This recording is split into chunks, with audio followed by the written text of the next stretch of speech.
Hey there, this is Andrew from Clickfunnels support team, and in this video I just wanted to show you how to pass contact information to Aweber via API. And if you want to pass contact information via API, the only information that you can pass to Aweber is full name, or you can break it into first name and last name fields, and also the email field. So in order to do that, I have created a test funnel. This is a pretty basic configuration just for demonstration purpose.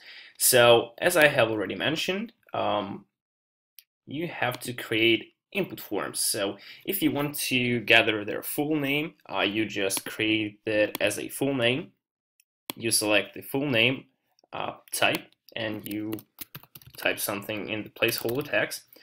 If you want it to be two separate fields, you create it as the first name, like this, and of course the last name. You create another input form and type something like last name, not to confuse yourself. But in this particular case, I will use full name form. So they basically give you the same result. The only difference is in the sign-up form that you will have to create. And you obviously have to gather the email address. You have to create an input form set to email address, and you will need a button to submit the form. You go to the settings, set it up to submit the form. So this is a basic opt-in page where you submit the full name and email. So after that, you go to integrations and select your Aweber integration. In the action, you integrate existing form, you refresh list from API, and you select the list that you want them to be integrated to. After that, you just save the page.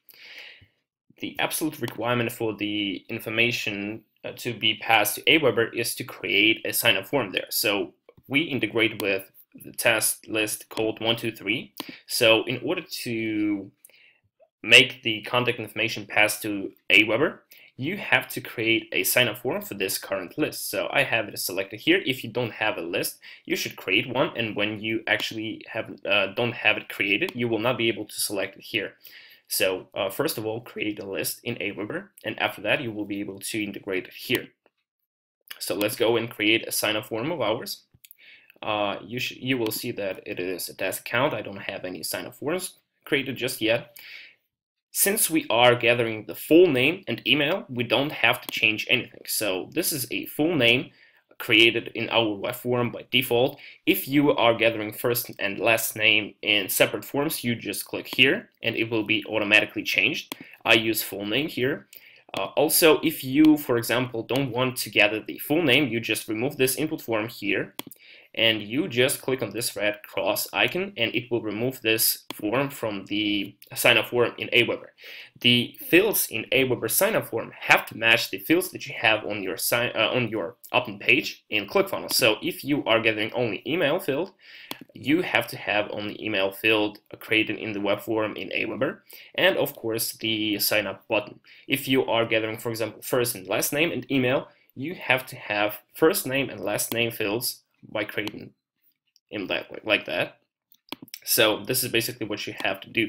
After that, we will go and save our form and go to step 2.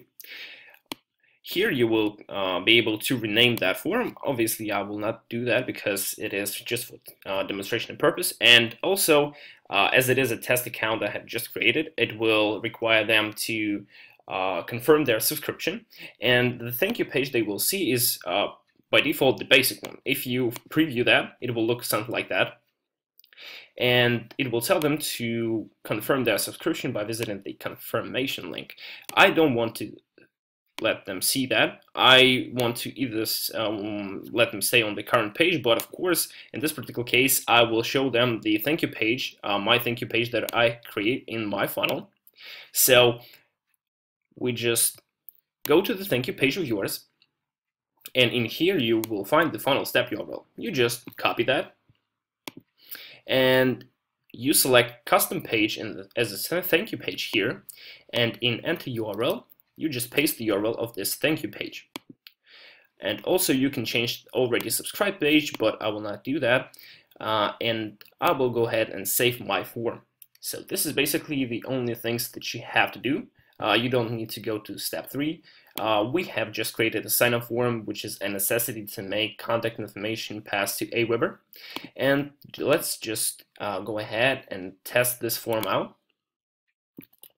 We will visit this URL in incognito mode and opt in. So for example, I will call it Andrew Test, and I will enter my test email address. I will click submit, and I will be taken to the thank you page. But of course, I will be required, since my account is not yet confirmed and I don't have many subscribers there, I will have to confirm my subscription by visiting the link in the email wire. So this is what I'm going to do right now. When you visit your email and confirm the subscription, the page will look something like that if it's set up by default. And after that, it means that your subscription has been confirmed. We can go ahead into Aweber, go to subscribers, manage subscribers, and we will be able to see that I have this contact passed to Aweber without any issues, and it passed the full name of mine and also the email address. So it is recorded in Aweber, and this is basically how you make contact information pass to Aweber via API. Thank you.